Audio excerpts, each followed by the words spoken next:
Good morning students. Last class में अपन ने finding the x problem है वो टॉपिक कंप्लीट कर लिया था। तो आज की क्लास में हम अपना नेक्स्ट टॉपिक स्टार्ट करते हैं। हमारा जो नेक्स्ट टॉपिक है वो है मॉनेटरी प्रॉब्लम, यानी कि प्रॉफिट और लॉस।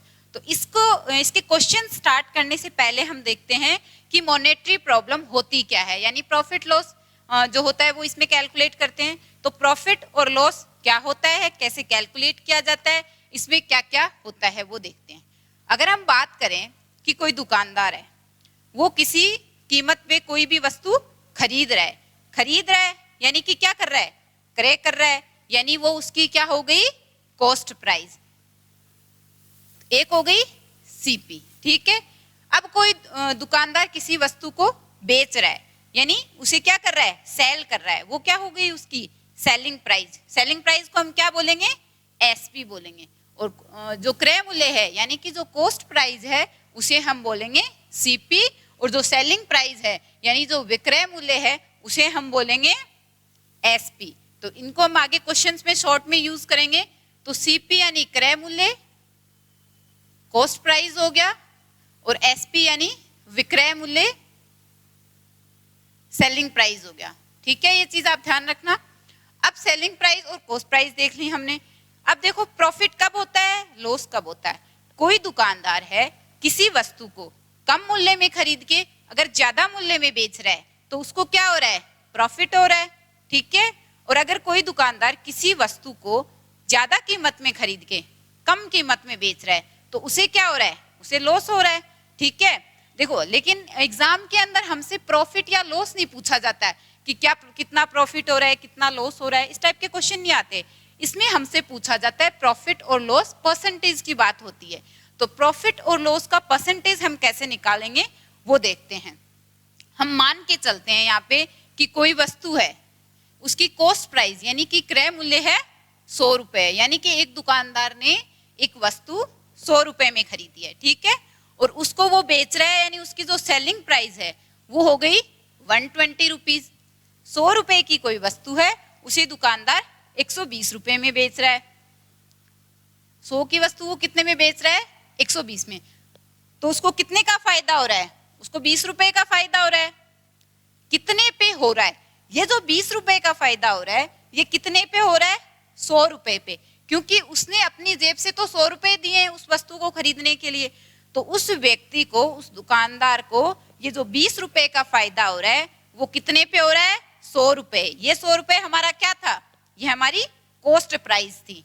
तो 100 रुपए पे हो रहा है और हमें क्या निकालना है, ये क्या था, प्रॉफिट था, और हम निकाल रहे हैं प्रॉफिट परसेंटेज। हमें रुपीज में तो पता चल गया कि उसे 20 रुपए का प्रॉफिट हो रहा है। अगर हम प्रॉफिट परसेंटेज निकालेंगे तो कैसे निकालेंगे, हमें पता है कि 20 रुपए का फायदा हो रहा है कितने पे, 100 रुपए पे हो रहा है। तो 20/100 इंटू परसेंटेज निकालना है तो 100 हो जाएगा, 100 से 100 कट गया तो कितना आ गया, 20% का उसे फायदा हो गया।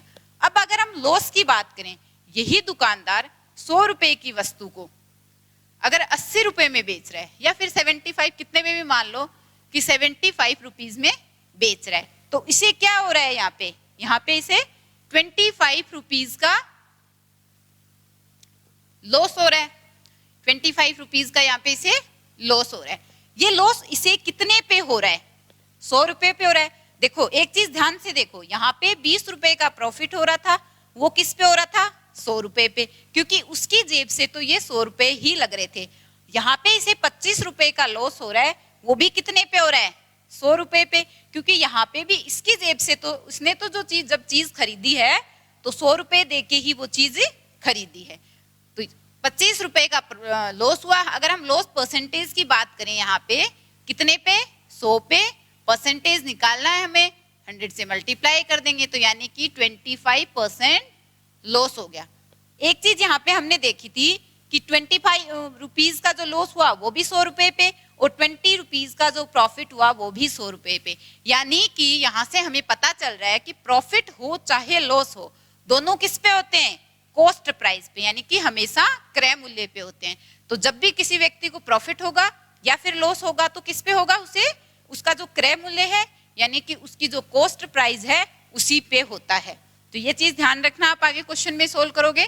तो अगर क्वेश्चन में दिया हुआ नहीं है कुछ भी कि प्रॉफिट लॉस किस पे हो रहा है, तो यानी कि किस पे हो रहा है, क्रय मूल्य पे। मान लो बाई चांस किसी क्वेश्चन में दे रखा है कि सेलिंग प्राइस पे उसे प्रॉफिट या लॉस हो रहा है, तो ही हम सेलिंग प्राइस पे उसे कैलकुलेट करेंगे, अदरवाइज हमेशा प्रॉफिट लॉस कॉस्ट प्राइस पे होता है। अब इसमें देखते हैं, अगर इनके हम फॉर्मूलों की बात करें, वैसे हम एग्जाम क्वेश्चंस के अंदर फॉर्मूले यूज नहीं करेंगे, फॉर्मूले से थोड़ा लेंदी हो जाता है, तो हम क्या करेंगे, डायरेक्ट मेथड यूज करेंगे। फिर भी आप फॉर्मूले देख लो एक बार। हमें यहाँ से पता चला सीपी क्या था, सॉरी यहाँ से हमने देखा प्रॉफिट, प्रॉफिट क्या हुआ, अगर सेलिंग प्राइस ज्यादा है और कॉस्ट प्राइस कम है, यानी कि selling price minus cost price क्या हो गया, प्रॉफिट हो गया। अगर प्रॉफिट परसेंटेज की बात करें तो उसका फॉर्मूला क्या होगा, जो भी प्रॉफिट है यानी selling price minus cost price, ये लिख दो या फिर प्रॉफिट लिख दो, एक ही बात है, डायरेक्ट अपॉन किस पे, कॉस्ट प्राइस पे। इस चीज को मैं ये भी लिख सकती हूँ कि एसपी माइनस सीपी, ठीक है, अपॉन कॉस्ट प्राइस, क्योंकि अभी हमने देखा कि प्रॉफिट या लॉस हमेशा किस पे होता है, कॉस्ट प्राइस पे इनटू 100। तो ये हो जाएगा प्रॉफिट परसेंटेज का फॉर्मूला। अब अगर ऐसे ही हम लॉस की बात करें तो लॉस क्या था, लॉस कब होता है, अगर कॉस्ट प्राइस है ज्यादा और सेलिंग प्राइस है कम, यानी cost price minus selling price क्या हो जाएगा, लॉस हो जाएगा। अब अगर लॉस परसेंटेज की बात करें, लॉस परसेंटेज इक्वल्स टू, मैं क्या लिख सकती हूं, लॉस या फिर SP, sorry CP minus SP, cost price ज्यादा है सेलिंग प्राइस कम है, अपॉन किस पे, ये भी हम कॉस्ट प्राइस पे निकालेंगे, इनटू 100। तो ये हमारा लॉस का, लॉस परसेंटेज का फॉर्मूला आ गया। अब हम इनको देखते हैं कि क्वेश्चंस कैसे करने हैं हमें, और वो भी डायरेक्ट मेथड से कैसे करने हैं कि हमें कम से कम टाइम लगे। तो एग्जाम में आए हुए क्वेश्चंस देखते हैं, पहले थोड़े बेसिक देख लेते हैं, उसके बाद एग्जाम में आए हुए क्वेश्चन डिस्कस करेंगे। तो देखते हैं क्वेश्चन। तो पहले हम सिंपल क्वेश्चन से स्टार्ट करते हैं, देन हम हमारा जो लेवल है वो बढ़ता जाएगा। तो फर्स्ट क्वेश्चन देखते हैं क्या है। इसमें पूछ रहा है कि एक दुकानदार एक उत्पाद पर 600 रुपए का निवेश करता है और इसे 690 रुपए में बेचता है, तो लाभ प्रतिशत क्या है। कि दुकानदार है वो 600 रुपए में कोई चीज खरीद रहा है और 690 रुपए में उसे बेच रहा है, तो उसने खरीदी कितने में, 600 रुपए में। तो हमारा जो कॉस्ट प्राइस है यानी कि क्रय मूल्य सीपी, सीपी कितना हो गया, 600 रुपए, और उसको बेच कितने में रहा है, 690 रुपए में। तो हमारा जो सेलिंग प्राइस है यानी कि विक्रय मूल्य एसपी कितना हो जाएगा, 690 रुपीज। हमसे पूछा है लाभ प्रतिशत क्या है। अब देखो कोई दुकानदार 600 रुपए में बेच रहा है, 600 रुपए में खरीद रहा है और 690 रुपए में बेच रहा है, तो उसे क्या हो रहा है, यहाँ पे प्रॉफिट हो रहा है। कितने रुपए का प्रॉफिट हो रहा है, 690 माइनस 600 कितने का हुआ, 90 रुपीज का उसे यहाँ पे क्या हो रहा है, प्रॉफिट हो रहा है। हमसे पूछा है प्रॉफिट परसेंटेज, तो ये जो 90 रुपीज का प्रॉफिट हो रहा है, हम यहाँ पे प्रॉफिट परसेंटेज निकालेंगे। 90 रुपीज का उसे प्रॉफिट हो रहा है, कितने पे हो रहा है, ये देखो कॉस्ट प्राइस क्या थी हमारी 600 रुपए, तो उसे ये 90 रुपए का जो प्रॉफिट है वो किस पे हो रहा है, 600 रुपए पे हो रहा है, क्योंकि इसने तो 600 रुपए दे के ही खरीदा है। अब परसेंटेज निकालना है, इंटू 100 कर देंगे।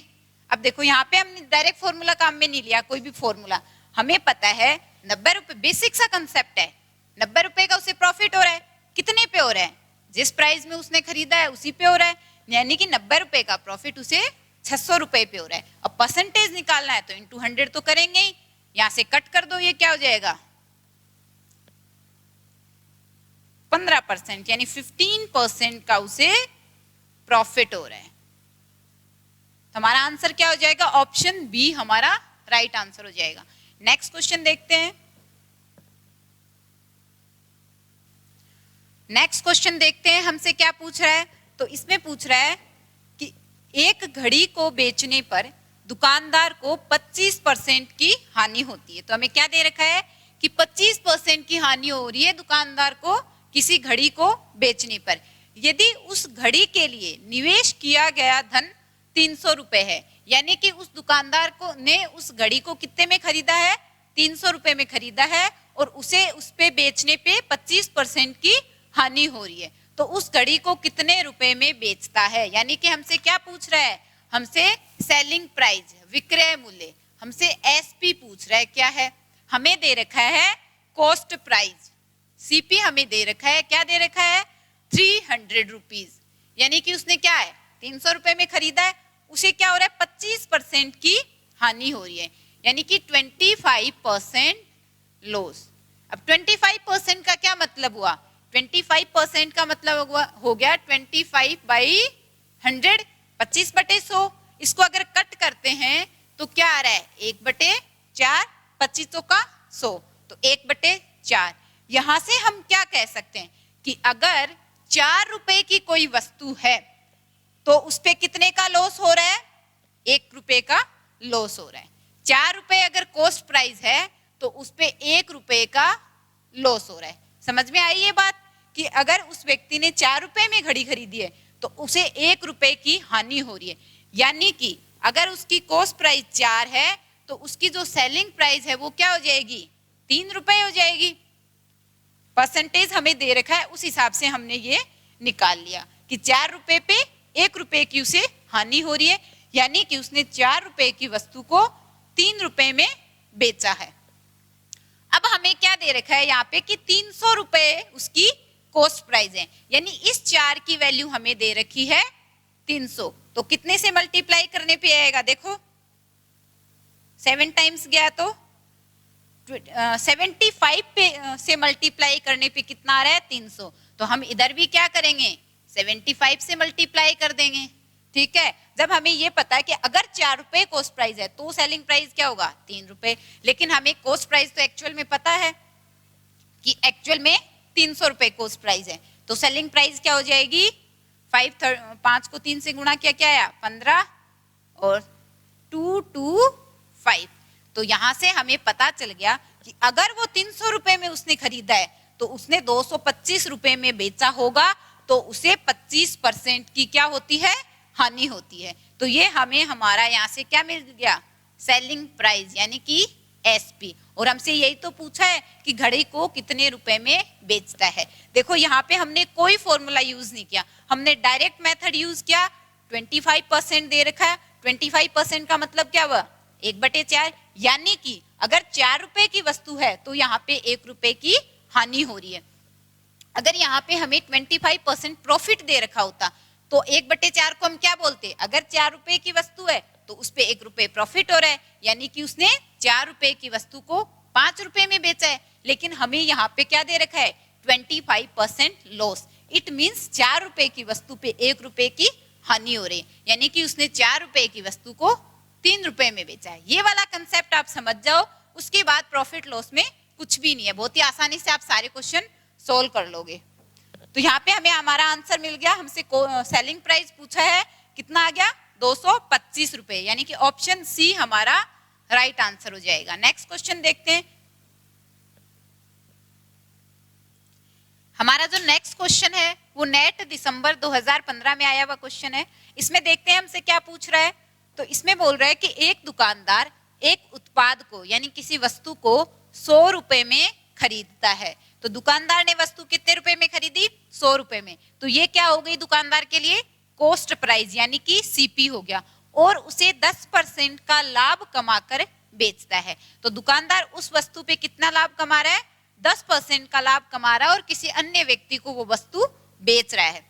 ग्राहक इसे यानी जिस भी ग्राहक को इसने दी, तो जो ग्राहक है उसने इसे 10% हानि के साथ उसी दुकानदार को वापस देता है।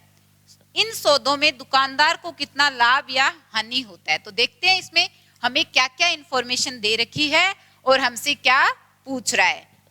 तो देखो सबसे पहले दुकानदार की बात करते हैं। तो ये हो गया दुकानदार।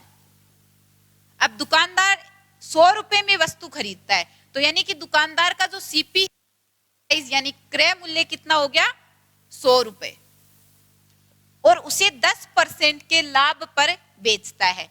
अब मैंने बात बताया था आपको पिछली क्लास में, सॉरी लास्ट क्वेश्चन में, 10% का मतलब क्या हो गया 1/10, यानी कि 10 रुपए की वस्तु, यहाँ पे क्या हो रहा है, 10% का लाभ हो रहा है, यहाँ पे 10% प्रॉफिट की बात हो रही है। अगर यहाँ पे लॉस की बात होती तो 10 रुपए पे 1 रुपए की हानि होती, लेकिन यहाँ पे क्या बात हो रही है, 10% प्रॉफिट की बात हो रही है, यानी कि 10 रुपए पे उसे 1 रुपए का प्रॉफिट हो रहा है। कोई वस्तु अगर कॉस्ट प्राइस 10 रुपए है तो उस पे क्या है, प्रॉफिट 1 रुपए, इसका ये मतलब हुआ, ठीक है। तो यानी 10 रुपए की चीज को उसने 11 रुपए में बेचा। बोल सकते हैं हम कि 10 रुपए पे 1 रुपए का लाभ हुआ, यानी उसने 10 रुपए की वस्तु को 11 रुपए में बेचा। लेकिन हमें कॉस्ट प्राइस तो पता है दुकानदार की 100 रुपए है, तो इसको क्या किया हमने, 10 से मल्टीप्लाई, इधर से भी क्या किया, 10 से मल्टीप्लाई, तो ये क्या आ गया, 100 रुपए की वस्तु को उसने 110 यानी 110 रुपए में बेचा है।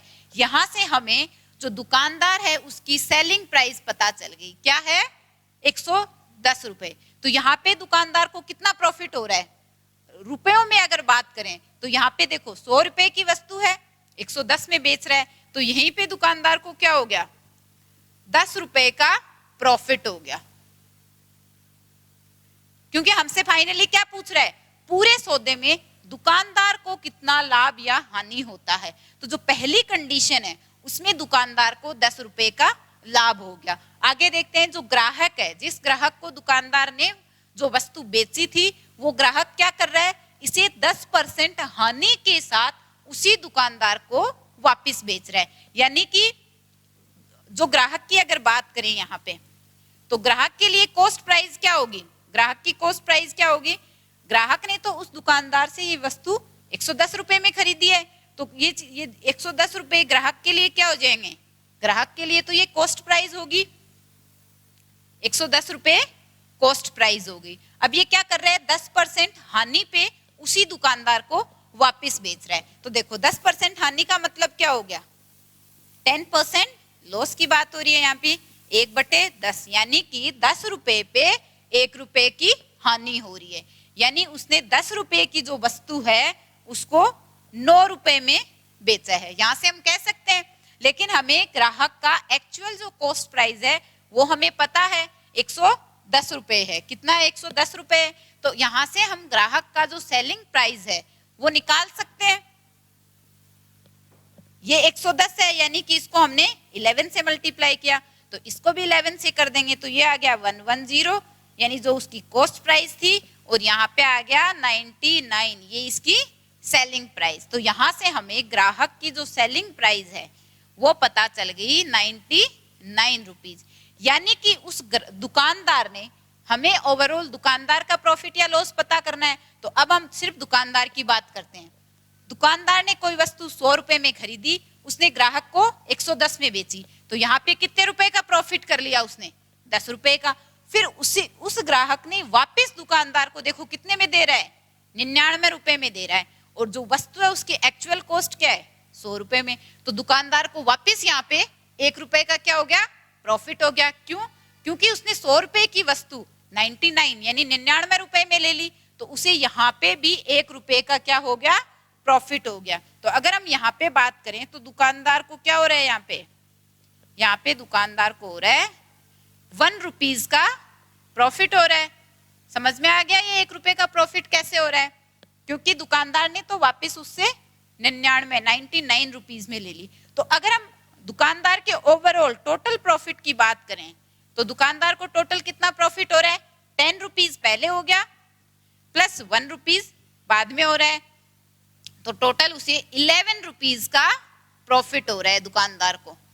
तो हमसे पूछा क्या है, यही तो हमसे पूछा है कि पूरे सौदे में दुकानदार को कितना लाभ या हानि होता है। तो हानि तो इसमें हो ही नहीं रही, इसमें दुकानदार को केवल लाभ हो रहा है, और कितने रुपए का लाभ हो रहा है, 10 रुपए का प्रॉफिट। तो आंसर क्या हो जाएगा, ऑप्शन बी, 11 रुपए का लाभ। ऑप्शन बी हमारा राइट आंसर हो जाएगा। नेक्स्ट क्वेश्चन देखते हैं। हमारा जो नेक्स्ट क्वेश्चन है वो नेट दिसंबर 2014 में आया हुआ क्वेश्चन है। इसमें देखते हैं हमसे क्या पूछ रहा है। तो इसमें बोल रहा है कि एक व्यक्ति 2 वस्तुओं को 1035 रुपए प्रत्येक पर बेचता है। तो यहाँ पे देखो क्या दे रखा है, प्रत्येक वस्तु की सेलिंग प्राइस। दो वस्तुएं हैं, यहाँ पे देखो प्रत्येक लिखा हुआ है, इसको ध्यान से पढ़ना। दो वस्तुएं हैं, उनको प्रत्येक को 1035 रुपए पर बेचता है, यानी दोनों वस्तुओं की जो सेलिंग प्राइस है वो क्या है, 1035 रुपए। दोनों की जो सेलिंग प्राइस है, विक्रय मूल्य, वो क्या है, सेम है। पहली वस्तु पर उसे 10% की हानि होती है, तो जबकि दूसरी वस्तु पर उसे 15% का लाभ होता है। उसकी शुद्ध लाभ या हानि क्या है? तो ओवरऑल उससे प्रॉफिट हो रहा है या लॉस हो रहा है, वो हमसे पूछ रहा है। दो वस्तुएं हैं, प्रत्येक को 1035 में वो बेच रहा है। पहली पे उसे क्या हो रहा है, 10% की हानि, और दूसरी पे उसे 15% का लाभ हो रहा है, तो उसे ओवरऑल प्रॉफिट होगा या लॉस होगा, वो हमसे पूछ रहा है। तो देखो क्या दे रखा है, वो देखते हैं। दो वस्तुएं, तो दोनों की सेलिंग प्राइस दे रखी है, तो हम क्या मान लेते हैं उनको, SP1 और SP2, क्योंकि यहाँ पे दो वस्तुएं हैं इसलिए। सेलिंग प्राइस पहली वस्तु की 1035 रुपए हमें दे रखी है, दूसरी वस्तु की सेलिंग प्राइस ये भी 1035 रुपए है, ये भी हमें दे रखी है। अब देखो, ये जो पहली वस्तु है उस पर उसे 10% की हानि होती है, यानी 10% लॉस हो रहा है। 10% का मतलब क्या हो गया, 1/10। अब 1/10 का क्या मतलब हुआ, 10 रुपए की वस्तु पे उसे क्या हो रही है, 1 रुपए की हानि, 1 रुपए का लॉस हो रहा है। तो इसे हम क्या लिख सकते हैं कि 10 रुपए की वस्तु को वो 9 रुपए में बेच रहा है। हमने देखा था ना लास्ट क्वेश्चन में, इस चीज का क्या मतलब हुआ कि अगर कॉस्ट प्राइस 10 रुपए है तो उसे 1 रुपए का लॉस हो रहा है कॉस्ट प्राइस पर, यानी कि 10 रुपए पे उसे 1 रुपए की हानि हो रही है। तो अगर 10 रुपए की वस्तु है तो कितने में बेची होगी, 9 रुपए में बेची होगी। लेकिन हमें यहाँ पे जो सेलिंग प्राइस है वो तो हमें पता है, इसकी वैल्यू कितनी है, 1035। कितने से मल्टीप्लाई करने पे आया, करके देखो, 115 से गुणा करने पे कितना आ रहा है, 1035। तो इस साइड भी हम क्या करेंगे, 115 से मल्टीप्लाई कर देंगे तो कितना आ जाएगा, 1150, यानी 1150 रुपए। तो जो पहली वस्तु है उसकी हमें क्या पता चल गई, कॉस्ट प्राइस, यानी कि पहली वस्तु को उसने 1150 रुपए में खरीदा था और 1035 रुपए में बेच रहा है। तो यहाँ पे लिख लेते हैं CP1, ये 1150 क्या है, कॉस्ट प्राइस पहली वस्तु का क्या आ गया, 1150 रुपए। सेम हम ऐसे ही क्या कर सकते हैं, जो दूसरी वस्तु है उसकी कॉस्ट प्राइस निकाल सकते हैं, तो निकालते हैं, क्या आएगा, 15% का क्या हो रहा है, यहाँ पे प्रॉफिट हो रहा है। 15% का मतलब क्या हो गया, 15/100, यानी कि अगर 5 से डिवाइड करते हैं तो 3 और 20, ठीक है, यानी 20 रुपए की वस्तु पे उसे 3 रुपए का क्या हो रहा है, प्रॉफिट हो रहा है। अगर कॉस्ट प्राइस 20 रुपए है तो प्रॉफिट क्या हुआ, 3 रुपए का। तो यहां से अगर 20 रुपए की वस्तु है तो उसे कितने का, 23 रुपए में वो बेच रहा है। लेकिन हमें क्या पता है, सेलिंग प्राइस, इस 23 की वैल्यू हमें पता है कितनी है, 1035 रुपए। कितने से मल्टीप्लाई करने पे आ रहा है, मल्टीप्लाई करके देखो, 1035 को 4 टाइम्स जाएगा, 92 आ गया, 92 और कितना 8, 115, कितने बार जाएगा, 5 टाइम्स जाएगा। हाँ ठीक है, तो इधर भी हम क्या करेंगे, 45 से गुणा करने पे क्या आ रहा है, 1035। तो इधर भी हम क्या करेंगे, 45 से मल्टीप्लाई कर देंगे तो कितनी कॉस्ट प्राइस कितनी आ जाएगी, 900 रुपए। तो यानी जो सेकंड वस्तु थी उसकी यहां से हमें क्या पता चल गई, कॉस्ट प्राइस, यानी CP2।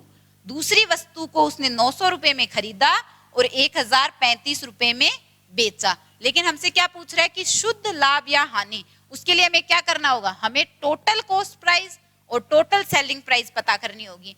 दो वस्तुएं तो दोनों को उसने कितने में खरीदा और दोनों को मिला के उसने कितने में बेचा। तो अगर हम यहाँ पे बात करें टोटल कॉस्ट प्राइस की, टोटल CP, तो कितना आ जाएगा, CP1 plus CP2, cost price first और कॉस्ट प्राइस सेकंड।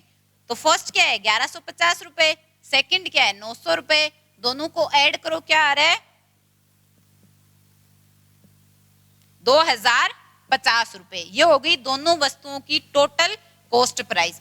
अब ऐसे ही हम दोनों वस्तुओं की अगर टोटल सेलिंग प्राइस की बात करें तो वो क्या है 1035 प्लस 1035, ये तो हमें दे ही रखा है, कितनी आ गई 70 और 20 2070 रुपए। तो यहां से देखने से हमें क्या पता चल रहा है कि उसने दोनों वस्तुओं को मिला के 2050 रुपए में तो खरीदा है और दोनों वस्तुओं को मिला के 2070 रुपए में बेचा है। तो यहां से उसे क्या हो रहा है 20 रुपए का प्रॉफिट हो रहा है, पता चल रहा है यहां से हमें, क्योंकि 2050 में उसने खरीदा और 2070 में बेच रहा है। तो यानी कि यहां से इसको 20 रुपए का प्रॉफिट हो रहा है। हमसे देखो हमारे ऑप्शन परसेंटेज में है सारे, तो अगर हम परसेंटेज की बात करें तो कितना परसेंट प्रॉफिट हो रहा है देखते हैं।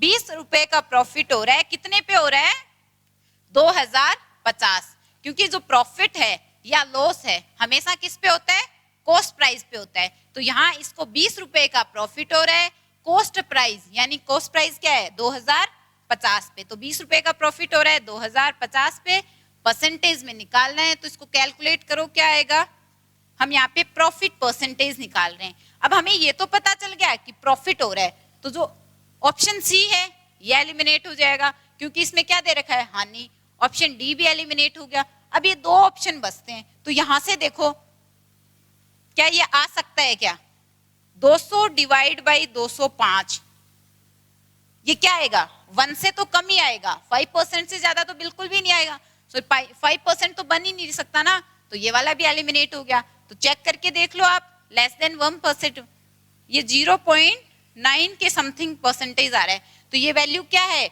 1% से कम है, तो हमारा जो आंसर है वो क्या हो जाएगा लेस देन 1% का यहाँ पे प्रॉफिट हो रहा है, तो ऑप्शन बी हमारा राइट आंसर हो जाएगा। इसमें परसेंटेज की बात कर रहा है तो हम परसेंटेज निकाल के कर लेंगे, अगर हमसे डायरेक्ट पूछता कि कितने रुपए का प्रॉफिट हो रहा है तो यहीं पे हमें पता चल गया कि 20 रुपीज का प्रॉफिट हो रहा है। ठीक है, नेक्स्ट क्वेश्चन देखते हैं।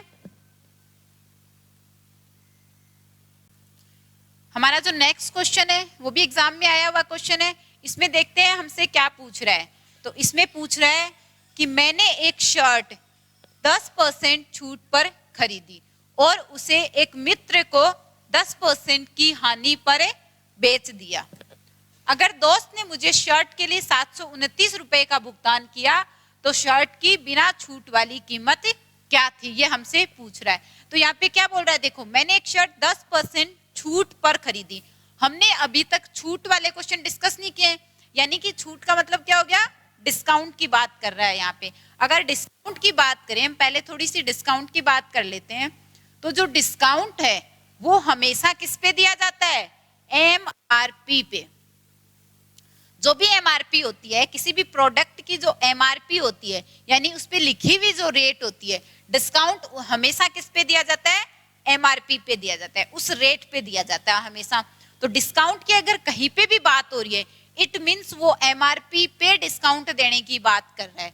तो यहाँ पे हमें बोल रहा है कि एक शर्ट 10% छूट पर खरीदी, हम कहीं भी कुछ कपड़े खरीदने जाते हैं तो अगर हमें कुछ डिस्काउंट मिल रहा है तो हमें किस पे मिलता है एमआरपी पे डिस्काउंट मिलता है।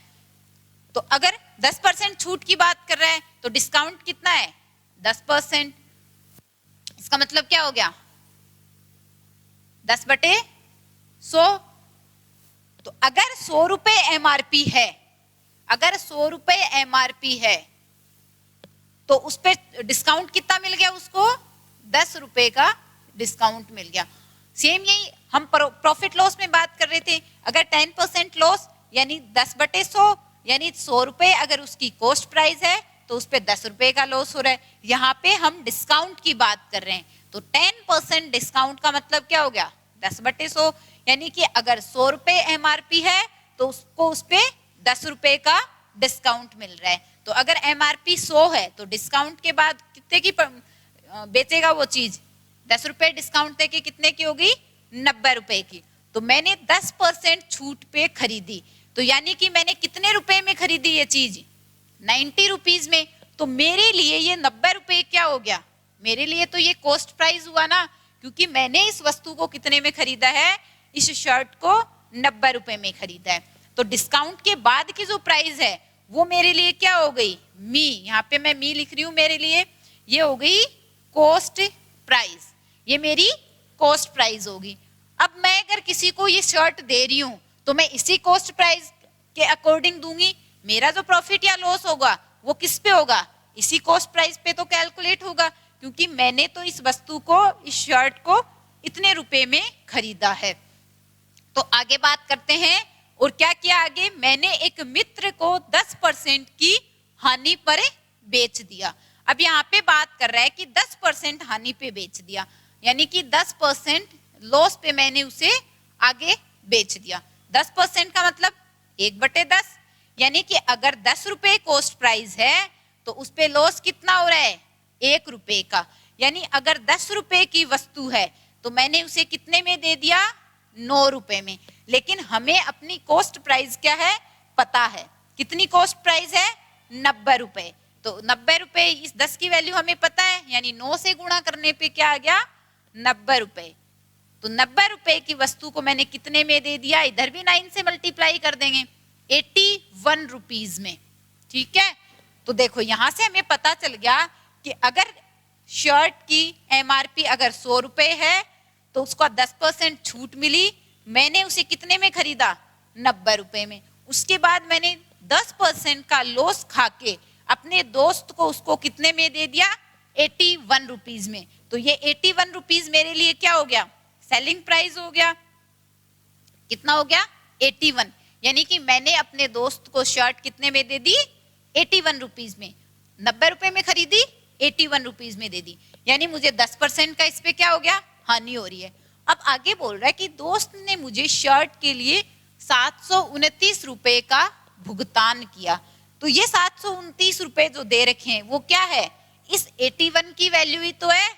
हमने यही तो निकाला है कि शर्ट की एमआरपी 100 रुपए थी, एमआरपी हो गई 100 रुपए, क्योंकि यहाँ पे देखो हमने 100 रुपए लेके चले हैं। अगर एमआरपी 100 रुपए है तो मैंने उसे 10% डिस्काउंट के बाद 90 रुपए में खरीदा, फिर मैंने उस पे 10% का लॉस खाकर 81 रुपीज में अपने दोस्त को दिया। तो अपने अकॉर्डिंग यहाँ पे जब हम 100 लेके चल रहे हैं तो अपने अकॉर्डिंग दोस्त ने अपन को कितने रुपए दिए, 81 रुपीज। लेकिन क्वेश्चन में हमें दे रखा है कि शर्ट के लिए दोस्त ने 729 रुपए दिए। तो ये जो 81 की वैल्यू है, 81 की वैल्यू हमें क्या दे रखी है, यहाँ पे कर लेते हैं, 81 की वैल्यू हमें दे रखी है 729 रुपए। ठीक है, हमसे पूछ रहा है कि बिना छूट वाली कीमत क्या थी।